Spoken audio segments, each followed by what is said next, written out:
నీకు శత్రువులు ఉండొచ్చు, నీ మీద ప్రయోగాలే చేసి ఉండొచ్చు, కానీ వాటికి నీ మీద అధికారం ఉందా? నీకు వాటి మీద అధికారం ఉందా? అసలు ఎవరి గురించి ఎవరు ఆలోచించాలి? ఎవరికి ఎవరు భయపడాలి? ఎవరికి ఎవరు భయపడుతున్నారు? నేను చెబుతున్నా, బుద్ధిహీనత. మన గురించి శత్రువు ఆలోచించాలి, మనకు వాడు భయపడాలి, కానీ ఆపోజిట్లో వాడి గురించి మనం టెన్షన్ పడి వాడి గురించి మనం కంగారు పడుతున్నాం. చాలా స్పష్టంగా యేసయ్య చెప్పాడు, భయపడకుడి, మీ తండ్రి సెలవు లేక మీ తల వెంట్రుకలలో ఒక్కటి కూడా కదలదన్నాడు.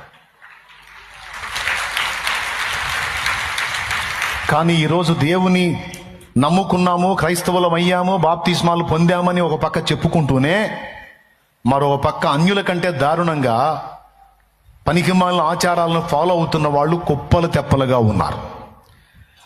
పనికిమాలిన విషయాలను నమ్మి గుండెలు బాదుకుంటున్న స్థితిలో క్రైస్తవులం అని చెప్పుకుంటున్న వాళ్ళు చాలామంది ఉన్నారు.